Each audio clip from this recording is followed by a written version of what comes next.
Hi guys, मैं नेहा आपके साथ आज डिस्कस करने जा रही हूँ इस टॉपिक को जिसका नाम है सोलर सिस्टम। तो चलिए हम लोग कंटिन्यू करते हैं। ये सन है, ये स्ट्रक्चर आप देखकर समझ रहे होंगे कि ये सन है। सन के गोलाकार ऑर्बिट में सारे प्लैनेट्स जो हैं वो चक्कर लगाते हैं। पिछले क्लास में हमने देखा था कि सन क्या है, स्टार है। मैंने बताया था आपको कि स्टार वो होता है जिसका अपना हीट और लाइट होता है। यहाँ पे सन का जो है वो चक्कर लगाते हैं सारे ग्रह। ये प्लैनेट्स होते क्या है ना? तो प्लैनेट्स वो होते हैं जिनका अपना हीट और लाइट नहीं होता है, बल्कि वो स्टार की हीट और लाइट से लाइट अप होते हैं, है ना। तो हमारे सोलर सिस्टम में अभी टोटल 8 प्लैनेट्स हैं। प्लैनेट्स जो होते हैं उनमें सैटेलाइट्स भी होता है। अभी हम डिस्कस करते हैं इसके बारे में। सन जो है, स्टार है, वो बहुत बड़ा है, इसलिए जो चीज बड़ी होती है उसके पास जो ग्रेविटेशन फोर्स होता है वो बहुत बड़ा होता है।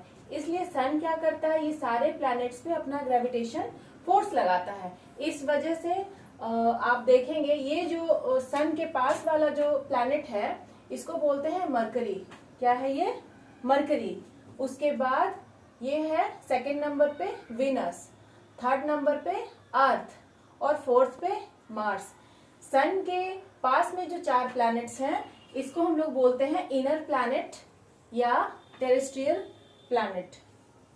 क्योंकि इनको टेरेस्ट्रियल बोलने का रीजन ये है कि ये ठोस होते हैं, इनका डेंसिटी जो होता है ये बहुत ज्यादा होता है, ठीक है।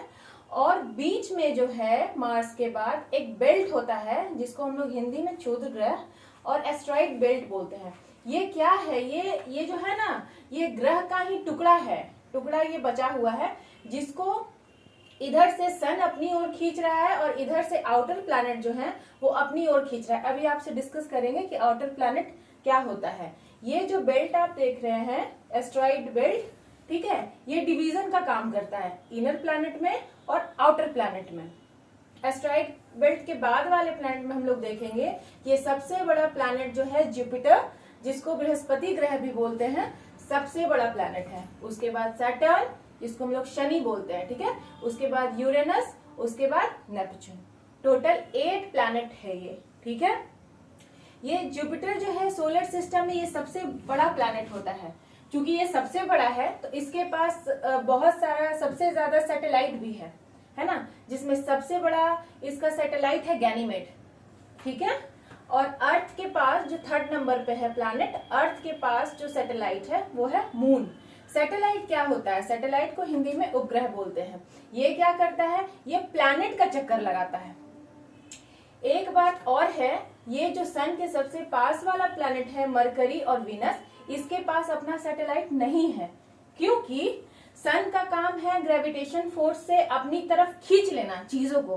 तो ये क्या करता है ना कि बहुत ताकत लगाता है और ये सारे सैटेलाइट को अपनी तरफ खींच लिया है। इसलिए मरकरी और वीनस के पास अपना सैटेलाइट नहीं है, लेकिन अर्थ के पास है, क्योंकि सन से अर्थ का जो डिस्टेंस है वो बढ़ जाता है, तो इतना पावर सन लगा नहीं पाता है। और जुपिटर की बात करें बड़ा होने का और ज्यादा इसके पास सैटेलाइट होने का, ये काफी दूर है, इसलिए इसका पावर जो है सन का वो घट जाता है। इसलिए जुपिटर के पास आपको ज्यादा सैटेलाइट देखने को मिलेगा।